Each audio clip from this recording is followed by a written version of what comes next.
Hello guys, and welcome back to the Over the Wire Bandit challenge. Here we're going to be continuing from Bandit 24, level 24 to level 25. The level goal here is a demon is listening on port 30,002 and will give you the password for Bandit 25 if given the password for Bandit 24 and a secret numeric 4-digit pin code. There's no way to retrieve the pin code except by going through all the 10,000 combination called brute forcing. You do not need to create new connections each time. Yeah, if we have to do that manually, of course, it's going to take us a long time.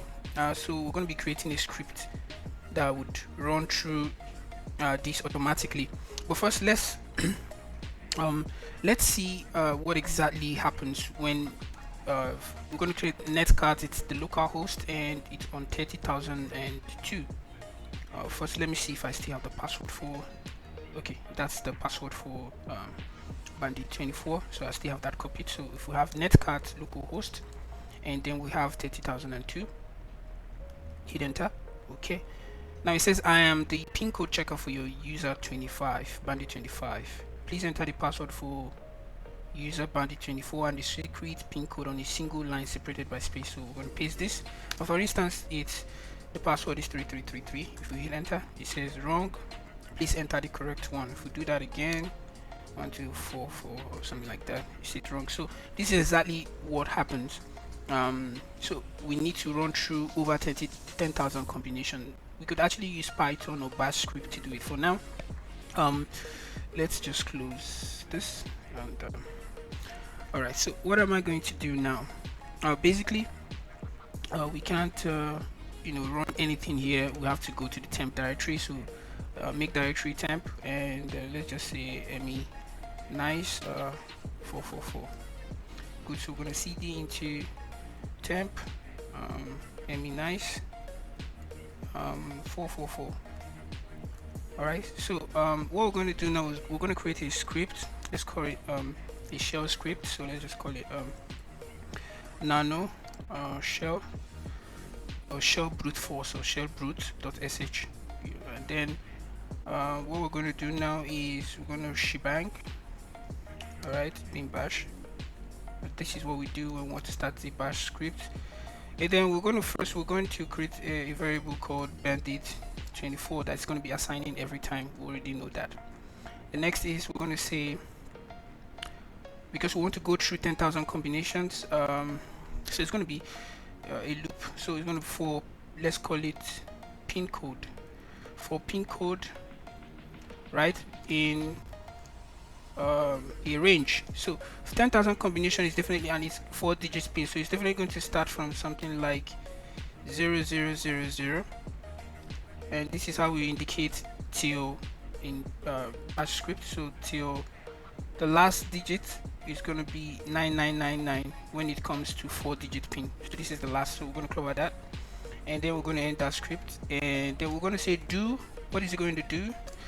We can say let it echo that result. So what we want to do is we want it to echo bandit, okay, bandit 24, which we already made available there, and space we want you want it to also echo alongside that pin code. So what this is going to do is it already assigned our password to bandit 24 here, and for pin code it's going to reiterate from 000 to 999 each time, but in each case it's going to use the password and the pin code. So if it will start from 0000 to 0001 and so on and so forth. We're going to end this script by saying done. So this is what it's going to keep doing. It's just going to run through the end command is going to be this, but we also need to pipe this, because this is exactly what, to solve the actual challenge, we need to now pipe whatever outcome we get each time to netcart localhost and 30,002. Two options: you can actually close the script, and when you're running the script, you pipe it to netcart localhost 30,002. I think it will work that way as well. We're going to try that anyways at the end of this. So I'm going to Control O to end this. I'm using nano, so Control X, and that's it, ls. And I have shellbrute.sh, so I'm going to give it permissions now. Change mode, I'm just going to give it 77 for everything. shell brute force ls. This, we got that. So we're going to run that shell script right now, and see it's running. You see it ran through, and we finally got correct. The password is this. Alright, so I'm going to copy that first. I'm copying that out, and let's just say I edited this script and I removed this part. Let's see if it's going to work. I remove this part. Okay. Alright, Control O, Control O and Control X. Let me first cut that script and see. Alright, perfect. Now, so let's run that script. Let me see if it still has permission. Yes. Let's run the script and then pipe it each time to netcat localhost and then 30,002. You see, same thing. So whichever way you intended to use to do that, it will work. So we'll copy the password for Bandit 25 and then we exit. We'll clear this and then let's go to Bandit 25. Alright, and then we'll paste the password, hit enter. Here we go, Bandit 25. So let's go over to Bandit 25, going into Bandit 26. Now level go, logging into Bandit 26 from Bandit 25 should be fairly easy. Now the shell for user Bandit 26 is not being bashed, but something else. Find out what it is, how it works, and how to break out of it. If you're using Windows user and typically use PowerShell, we're not using that, so let's see.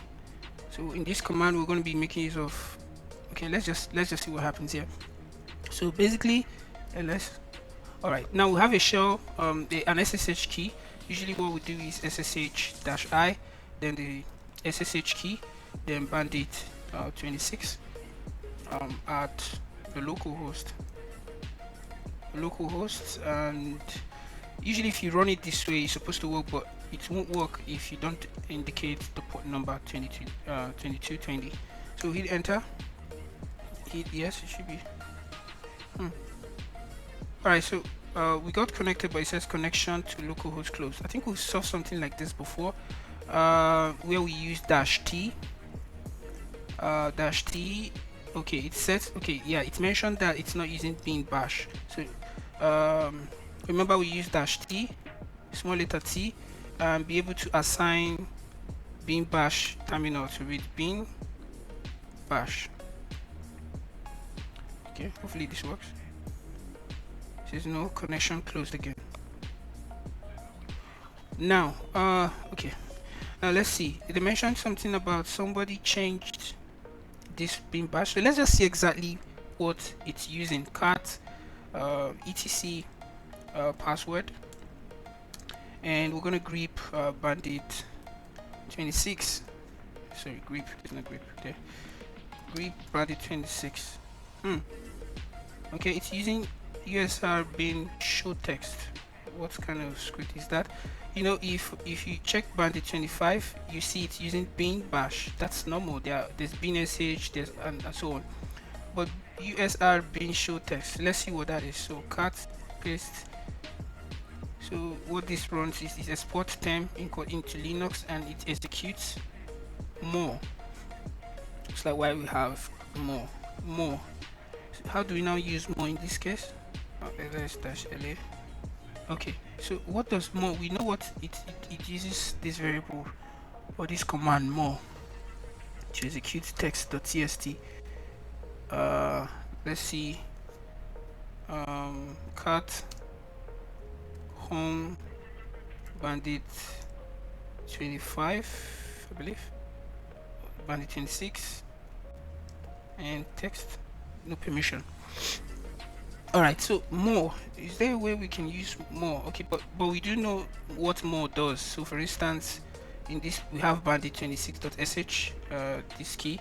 If we cut this bandit, more does the same thing. More bandit, you see, more is like, but what we use more for is when the text is plenty. For instance, let me reduce this a little bit. Okay, then if we use more bandit, you see, this is where we use more. So we keep using more to view the rest of the what's it called, to view the script by hitting enter, and you keep reading it line by line. So this is what more does. So if this script is being, so how do we, I made a mistake here though, still permission denied. So how do we, let me see here, I'm sorry guys, this is taking a little bit of time. Yeah, so it will execute more, and then it will exit. So is there, can we use more to man more? Can we execute, can we use that to execute something? Environment variable is not set or if not executed. So it looks like we can use more to do that, but let's say more. Let me see if it has terminal. Okay, that will be used. Environment. Okay, right, this is starting to make sense. Let me see, man. If we can grip, let's just say shell. Execute command in the subshell. Okay, so we can execute it using more. Yeah, current shell in use, normally set by shell at login time. Okay. But how do we go into that? Does he use V or nano? Let me see, because if I'm going to edit, let me see, nano. No, what about V? Makes sense. Okay. Okay, environmental variable is not set if the executed on the terminal VI editor. Okay, great. So look at what we're going to do now. So we're going to, naturally what we needed to do was to SSH -I and bandit, which is SSH key, and then we have bandit 26 at localhost and -p 2220. When we did this, yes. Oh, okay, I see. So let's see if to enter that mode we need to, this is being read, the whole full script is being read. Let's reduce this a little bit more and see. Reduce this. Let's see if that's the idea here. Let's see. Okay, the whole of this bandit 26 is showing, so if I reduce it in such a way that it's half the hand, let's do it this way. Hit enter, type yes. Aha, okay. So if we keep hitting enter, okay, this makes sense. I'm sure it hasn't logged us out yet, so we can now switch into the execution mode using Vim by typing VI, and okay, press enter. Okay, makes sense. I'm gonna put this down a little bit and see. Okay, we're still in yeah. What's that? Okay, okay, I think we can execute by saying set shell. Let's change the shell to bin bash and see. Okay, that's been set. So what's going on? Okay, I'll just control C again and just go back and type shell. Great, so we got a shell. So what we basically did right now, I'll just exit and redo this so that you get what exactly we did. So I'm going to exit, and let me see here. You might want to know how to use Vim to be able to use this. Okay, so basically the first thing we need to do is to make sure that the interface here is very small to be able to use more command, or to take our shell into the more, to be able to use more basically. So when we do this and we type yes, we're in here. In order to go into the mode to be able to edit or execute commands, we type VI, alright, and hit enter. Alright, now we'll pull this down so we'll be able to work freely. And what you need to just do here is Ctrl C, so I'll be able to control equal to sign. Alright, sorry, shift, just basically quote, colon, sorry, and then I'm going to just type set. We can actually execute commands, but usually, like, this is part of VI or Vim command. So we're going to set, automatically we're going to set shell into bin bash, hit enter.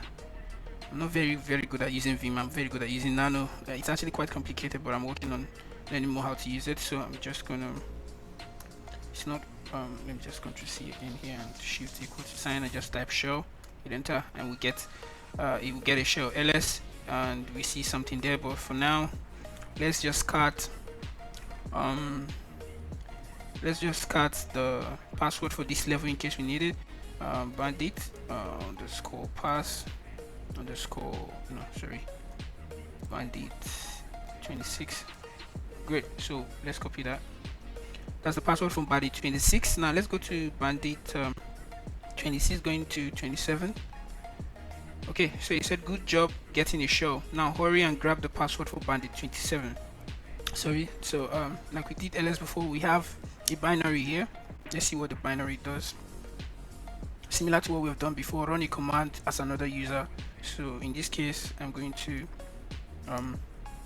run cat. Let's just automatically just cut the password for bandit underscore pass, and we're looking for bandit 27. Bandit 27. Hit enter, and there we go. So we just copy that, and we're going to exit. And let me use it here. QA. Okay. That's what I did.